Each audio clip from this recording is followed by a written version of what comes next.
በስመ አብ ወወልድ ወመንፈስ ቅዱስ አሃዱ አምላክ አሜን።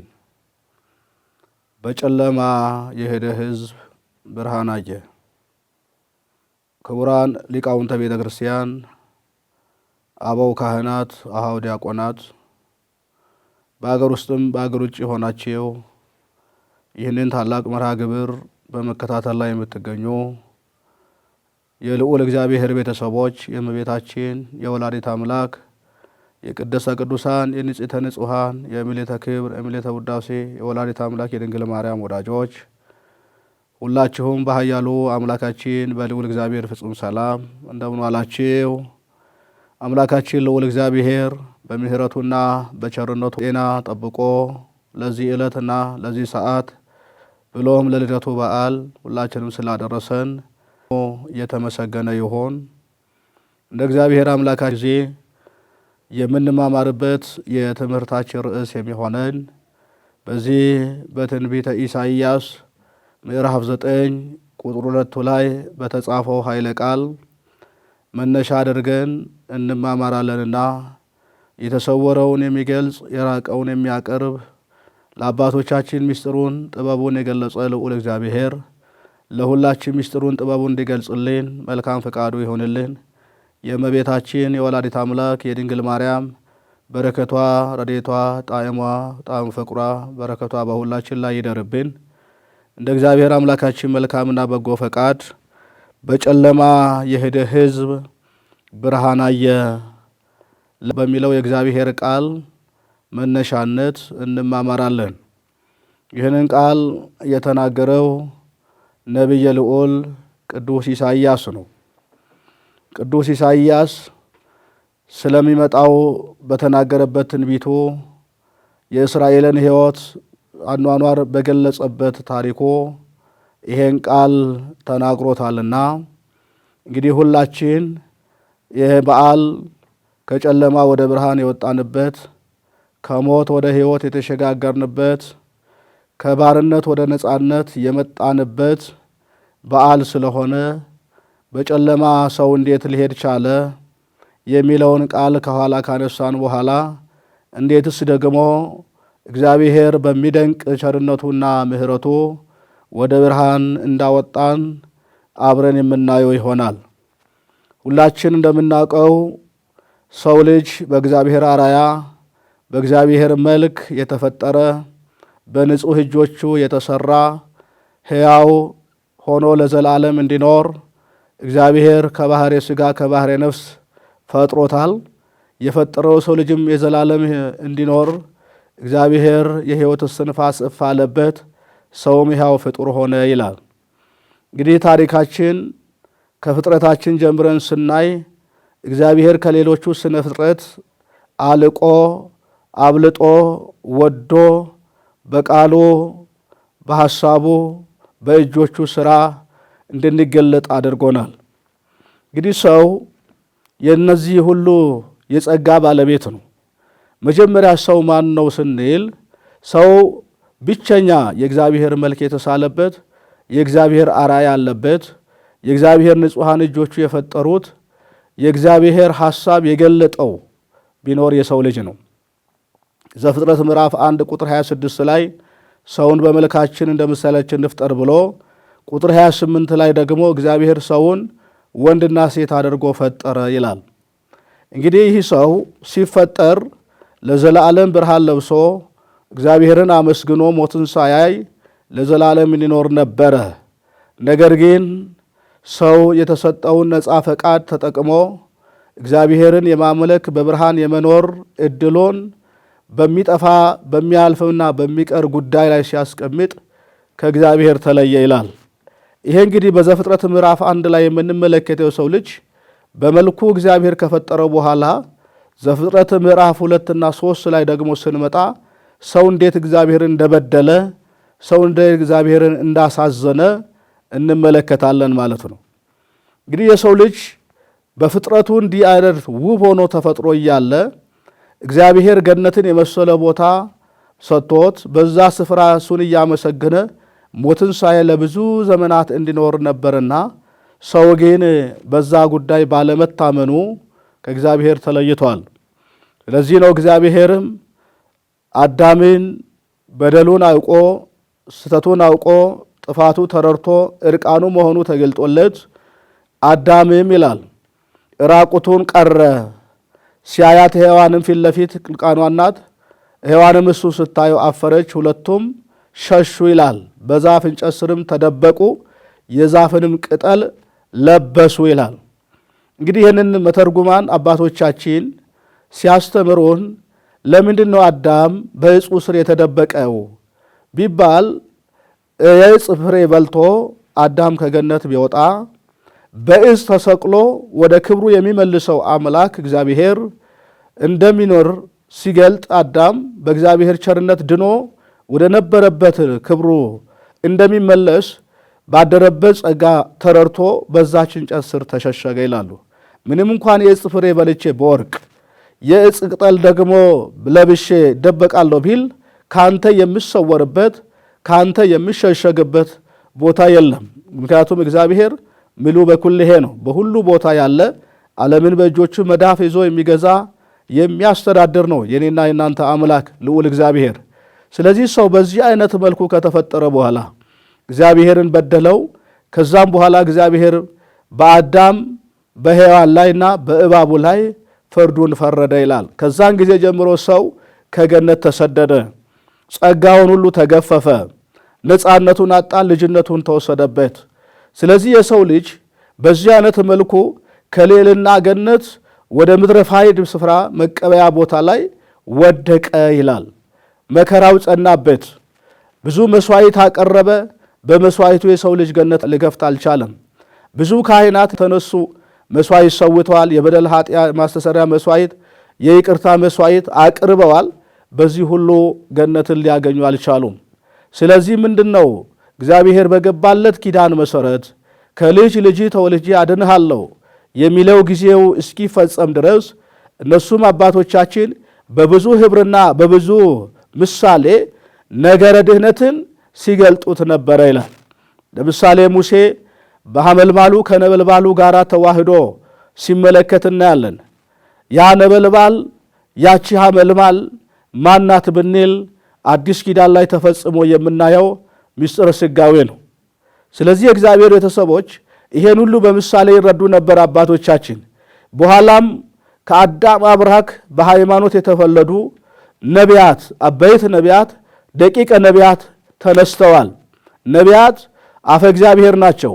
መንፈስ ቅዱስ የራቀውን አቅርቦላቸው የተሰወረውን ገልጦላቸው በጊዜው ሕግ ተላላፊዎችን እየገሰጹ ወደ እግዚአብሔር ሕግና ትእዛዝ እንዲመልሱ በኋላ ደግሞ ስለሚሆነው ነገር ድህነት በትንቢታቸው እንዲናገሩ እግዚአብሔር ልኳቸዋል።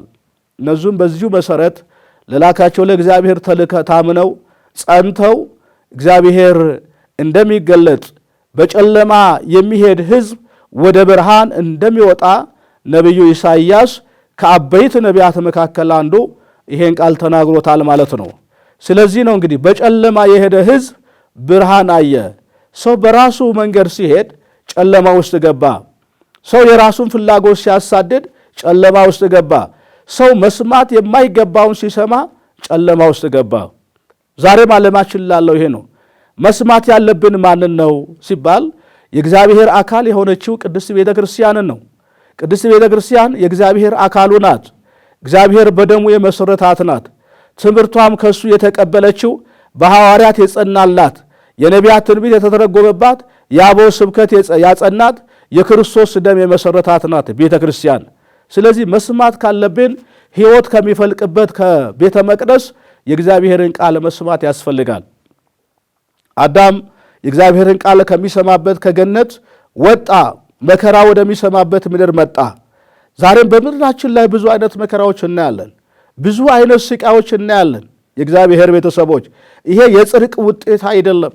ያለ መስማት፣ እግዚአብሔርን ያለ መስማት፣ ቤተ ክርስቲያንን ያለ መስማት፣ ሕገ እግዚአብሔርን ያለ መጠበቅ፣ ለቤተ ክርስቲያን ስርዓት አለመታመን ወደ ውርደት፣ ወደ ሞት፣ ወደ ጉስቁልና፣ ወደ መከራ ያደርሳል።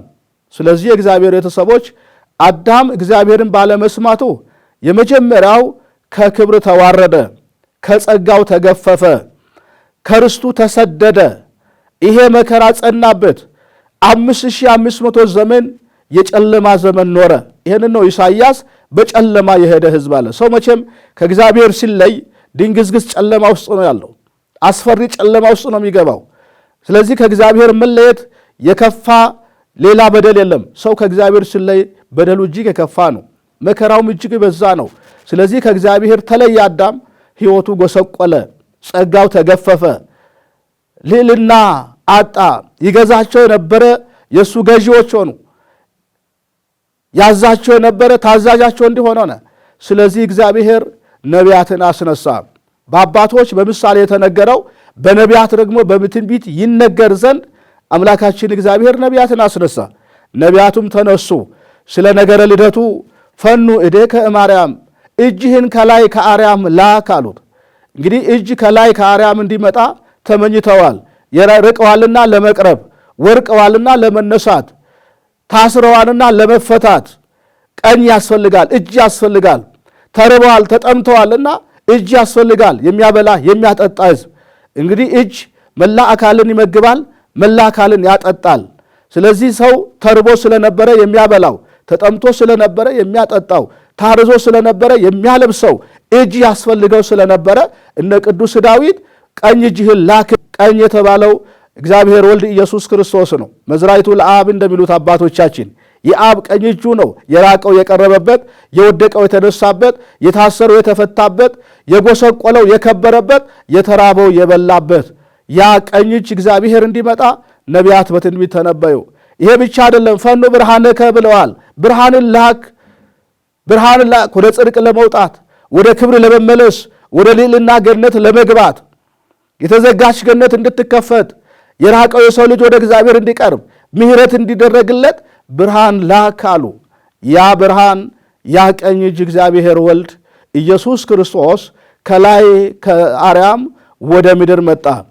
የሚገርመው የእግዚአብሔር ቤተሰቦች ነቢያት በዚህ አይነት መልኩ ሁሉ ውስጥ በብዙ ኅብርና በብዙ ምሳሌ ስለ ክርስቶስ ሰው መሆን፣ ስለ ክርስቶስ ሥጋ መልበስ፣ ስለ ክርስቶስ ወደዚች ምድር መገለጥ ትንቢት ተንብየዋል፣ ሱባኤ ቆጥረዋል፣ እንዲሁም ምሳሌ መስለዋል። እነዚህ ምሳሌዎች ሁሉ የተተረጎሙበት፣ እነዚህ ትንቢቶች ሁሉ የተከናወኑበት፣ እነዛ ሱባኤዎች ሁሉ ፍጻሜ ያገኙበት በወልደ እግዚአብሔር በኢየሱስ ክርስቶስ ልደት የተጀመረ ድነት ነው። ስለዚህ እግዚአብሔር አምላካችን ከላይ ከአርያም ሲመጣ በምድር ላይ አርያም ድንግል ማርያም ተገኘችለት። ከላይ ከመቅደስ ሲመጣ መቅደስ በምድር ድንግል ማርያም ተገለጸችለት። ታቦት ጽላት ከላይ ሲመጣ ታቦት ድንግል ማርያም በምድር ላይ ተገኘችለት። ታቦት ከላይ ሲመጣ መንበር ድንግል ማርያም ዙፋን በምድር ላይ ተገለጸች። ድንግል ማርያም የእግዚአብሔር ዙፋን ናት። ድንግል ማርያም የእግዚአብሔር ታቦት ናት። ድንግል ማርያም የእግዚአብሔር መቅደስ ናት። ድንግል ማርያም የእግዚአብሔር የአርያም ዙፋኑ ናት። የምድር ዙፋን እግዚአብሔር የተገለጠባት ሥላሴን ያነበብንባት ዙፋናችን ናት። ስለዚህ የእግዚአብሔር ሰዎች ከላይ ከአርያም ወደ ምድር መጣ። ያ ብርሃን በጨለማ ያሉትን ወደሚደነቅ ብርሃን የሚያወጣ፣ ለተራቡት ምግብ ሊሆን፣ ለተጠሙት መጠጥ ሊሆን፣ ለታረዙት ልብስ ሊሆን፣ ለወደቁት ምርኩዝ ሊሆን፣ የተፍገመገሙት እንዲጸኑ፣ የወደቁት እንዲነሱ፣ የራቁት እንዲቀርቡ እግዚአብሔር አምላካችን ተገለጠ፣ በሥጋ ተወለደ። እግዚአብሔር ቤተሰቦች የሚወለድባትንም ቦታ አስቀድመው ነቢያት ትንቢት ተንብየዋል። ሚክያስ ብዙ ተናግረዋል። እነሆ አንቺ የቤተልሔም የይሁዳ ምድር ከምትሆን ነገሥታት ከሚወለዱብሽ፣ መሳፍንት ከሚኖሩብሽ ከተናናሽ ከተሞች አታንሺም፣ ንጉሥ ክርስቶስ ከአንቺ ዘንድ ይወለዳልና መወለጃው ቤተልሔም እንደሆነ አስቀድሞ ተነግሯል ማለት ነው። ስለዚህ በትንቢት ያልተተነበየ፣ በሱባኤ ያልተቆጠረ፣ በምሳሌ ያልተመሰለ ክርስቶስ የፈጸመው አንዳች ነገር የለም፣ አንዳች ነገር የለም። ስለዚህ ነው እንግዲህ አባቶቻችን ይህን ታላቅ ረቂቅ ምስጢር ሲናገሩ ሲገልጡ እንዲህ ብለው ተናግረዋል። ዘመን የማይቆጠርለት ዘመን ተቆጠረለት አለ። የማይታየው ታየ፣ የማይጨበተው ተጨበጠ። እውነት ነው። ሐዋርያት ከሱ ጋር በላን፣ አየነው፣ ዳሰስነው፣ ከሱም ጋር በላን፣ ከሱ ጋርም ጠጣን አለ። በሥጋ ተዛምዶን መድኃኔ ዓለም ወደዚች ምድር በሥጋ ተገለጠ። ስለዚህ ያቺ ቤተልሔም በልደቱ ዕለት የእግዚአብሔር ቤተሰቦች የተወለደባት ቦታ ቤተልሔም ናት። በልደቱ ዕለት ገና እርቅ ተጀመረ ማለት ነው። ሰውና መላእክት በአንድነት ምስጋና ጀመሩ። ልደቱ ሰውና መላእክት ምስጋና የጀመሩበት ዕለት ነው። መላእክት በሰማይ በአርያም ምስጋና ይሁን፣ በምድር ደግሞ ለሰው ልጅ ሰላም ይሁን ብለው የሰላሙ አለቃ እግዚአብሔር በቤተልሔም ዋሻ ተወለደ። ይህንን ሲገልጽ ነቢዩ ቅዱስ ኢሳይያስ በዚሁ በትንቢተ ኢሳይያስ ምዕራፍ 9 ቁጥር 6 ላይ ሕፃን ተወልዶልናል አላያችሁ? ሕፃን ተወልዶልናል፣ ወንድ ልጅም ተሰጥቶናል፣ አለቅነትን በጫንቃው ላይ ነው፣ ስሙም ድንቅ መካር፣ ኃያል፣ የዘላለም አባት፣ የሰላም አለቃ ተብሎ ይጠራል አለ። ያ የሰላም አለቃ ኢየሱስ ክርስቶስ ሲያስጨንቀን የነበረውን ዲያብሎስን ጠርቆ ከመንገድ ላይ ያስወገደ፣ ሲገዛን የነበረውን ሞትን መውጊያውን በጣጥሶ ሲኦልን ባዶ ያደረገ፣ ተዘግታ የነበረችውን ገነት ደግሞ በስጋው በደሙ የከፈተልን አምላካችን እግዚአብሔር ድንቅ መካር፣ ኃያል፣ የዘላለም አባት፣ የሰላም አለቃ ነው ተባለ። ሰላም ላጣች ዓለም ሰላም ሊሰጥ መጣ። የጎሰቆሉ ወገኖቹን ሊያከብር መጣ። ዲያብሎስ በእባብ ገላ ተሰውሮ አዳምን እንደጣለ ክርስቶስ ደግሞ በስጋ ሰብ ተገልጾ ያን የጣልን ዲያብሎስን አሰረው፣ አስወገደው፣ ከመንገድ ላይ ያራቀው። ስለዚህ ልደቱ ወደ ብርሃን የወጣንበት ነው። ከመላእክት ጋር መዘመር የጀመርንበት ነው። መባ ማቅረብ የጀመርንበት ነው። ስጦታ ማቅረብ የጀመርንበት ነው። ብዙ ስጦታዎች ከዛ በፊት ተሰጥተዋል። ብዙ ስጦታዎች ከዛ በፊት ቀርበዋል። ነገር ግን የእግዚአብሔር ቤተሰቦች የሰው ልጅ ከእግዚአብሔር ጋር አገናኝተውት የነፍስ ድህነት ሊሰጡት አልቻሉም። አምላካችን እግዚአብሔር በስጋ ሲገለጽ ሲመጣ ግን ወርቁን፣ ዕጣኑን፣ ከርቤውን እጅ መንሻ አድርገን አቀርብለታል። ለሞቱ ከርቤ አቀረብንለት፣ ለመንግስቱ ወገኖቼ ወርቅ አቀረብንለት፣ ለክህነቱ ዕጣን አቀረብንለት። ስለዚህ አምላካችን እግዚአብሔር ንጉሠ ነገሥት አማልክት መሆኑን ሊቀ ካህናት መሆኑን ገና በቤተልሔም ዋሻ በከብቶች በረት በግርግም ውስጥ ተኝተው ኢየሱስ ክርስቶስ በእናቱ እቅፍ ሆኖ እያለ ገና በዛች ቦታ መባ ቀርቦለታል። የሚገርመው ግን መባ ካቀረቡ ሰዎች መካከል እኛ ኢትዮጵያውያን ነን። ኢትዮጵያውያን ክርስቶስን ገና በእናቱ እቅፍ እያለ መጀመሪያም በሕገ ኦሪቱ በነቢያቱ ትንቢት ስናነበው ቆየን፣ ስናየው ቆየን፣ ስንመለከተው ቆየን። ጊዜው ሲደርስ ደግሞ በስጋ ሲገለጥ ተወለድክልን መጣንልን ስንል ወርቁን፣ ዕጣኑን፣ ከርቤውን ካቀረቡት የጥበብ ሰዎች መካከል አንዱ ኢትዮጵያዊ ንጉሥ ባዚን ነው። ይሄ እጅግ ደስ ያሰኛል። ኢትዮጵያ እንዴት አይነት የታሪክ ባለቤት እንደሆነች እናውቃለን።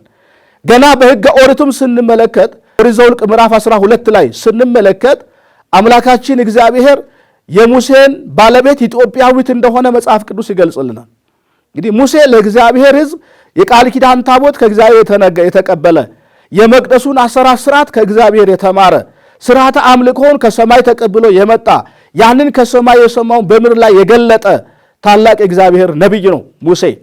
የሚገርመው ግን ኢትዮጵያዊት ሴት የሙሴ ባለቤት ናት ይላል መጽሐፍ ቅዱስ። እንደሚነግረን ደግሞ ባልና ሚስት አንድ ሥጋ ናቸው ይላልና ለእስራኤላውያን ሙሴ የቃል ኪዳን ታቦት ከእግዚአብሔር ሲቀበል እኛ ኢትዮጵያውያንም የቃል ኪዳኑን ታቦት ከእግዚአብሔር እጅ በሙሴ ባለቤት አማካኝነት በረከቱ ደርሶናል ማለት ነው።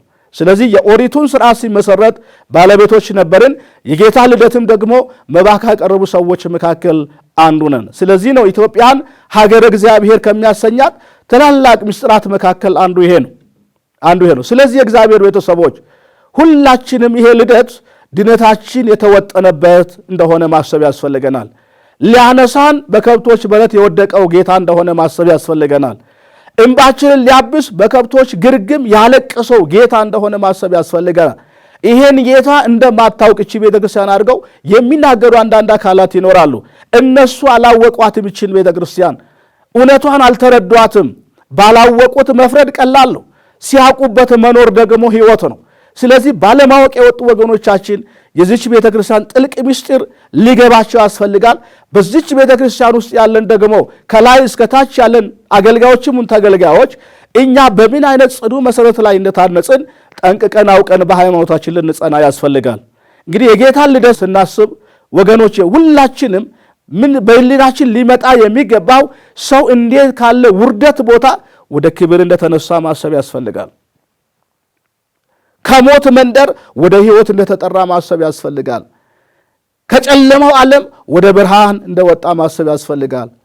ረሃብ ከበዛበት እንግልት ከበዛበት ዓለም ላይ ተበልቶ ወደማያስርበው ተጠጥቶ ወደሚያረካው ተለብሶ ወደማያረጀው የሕይወት ልብስ ወደ ክርስቶስ እንደመጣን ክርስቶስ ወደኛ እንደመጣ ማሰብ ያስፈልጋል። ያ ከላይ የመጣው ቃል በምድር ያለውን ሥጋ ተዋሃደ።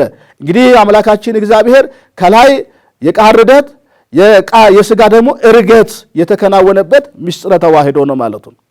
ምስጢረ ተዋህዶ ነው። ስለዚህ አምላክ ሰው ሆነ፣ ሰው አምላክ ሆነ ማለት ምን ማለት ነው? ልዑሉ አምላክ እግዚአብሔር ትሑት ሆኖ በሥጋ ተገለጠ ማለት ነው። ልዑል የሆነው አምላክ ቦታ የማይወስነው የማይጨበጠው የማይዳሰሰው በከብቶች በረት ተኝቶ ሲያለቅስ በእናቱ እቅፍ ሲሆን እናገኘዋለን። ስለዚህ ያ ልዑል የሆነ አምላክ በትሑት ስብዕና ወደ ምድር መገለጡን እናያለን። ትሑት የሆነው ሥጋ ደግሞ ወደ ሰማይ አድርጎ ክብር ማግኘቱን እናያለን። ስለዚህ እግዚአብሔር ቤተሰቦች ነገረ ልደቱ ምስጢረ ተዋህዶ የተከናወነበት እንደሆነ ማሰብ ያስፈልጋል። መጀመሪያ ቃል ነበረ፣ ቃልም በእግዚአብሔር ዘንድ ነበረ፣ ያም ቃል እግዚአብሔር ነው እንዳለ ቅዱስ ዮሐንስ ወንጌላዊው። ስለዚህ ያ የነበረው ቃል ዓለምን የፈጠረ ቃል ነው። ያ የነበረው ቃል ሁላችንን የሰራን ቃል ነው። ያ የሰራን ቃል ደግሞ ስንወድቅበት ከቆሸሽንበት ሊያጥበን ከረከስንበት ሊቀድሰን ወደዚች ምድር ራሱ ሕይወት ሆኖ ተገለጠ፣ መድኃኒት ሆኖ መጣ። ዓለም በኃጢአት ደዌ ተመቶ ስለነበረ ለዚህ ነው መልአኩ ቅዱስ ገብርኤል በዛች በቤተልሔም ዙሪያ ከብቶቻቸውን እየጠበቁ የነበሩ ሕፃናትን በዙሪያም ያሉትን አማንያንን እንዲህ ብሎ ሲሰብካቸው እናያለን።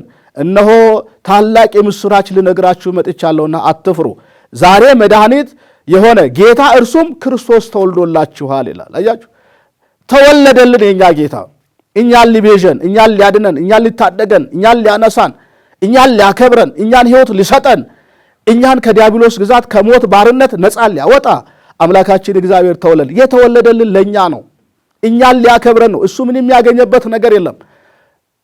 በተናቀው ቦታ በከብቶች በረት ወደቀ። የተናቅነውን እኛን ሰዎች መልሶ ወደ ልዕልና ገነት ሊያስገባን እየተራበ በምድር ተመላለሰ። እኛን ከማያስርበው የሕይወት ምግብ ሊያበላን እየተጠማ በምድር ላይ ተመላለሰ። እኛን የሕይወት መጠጥ ሊያረካን እየታረዘ ዕርቃኑን በምድር ላይ አየነው። የእግዚአብሔር ቤተሰቦች እኛን የሕይወት ልብስ ሊያለብሰን።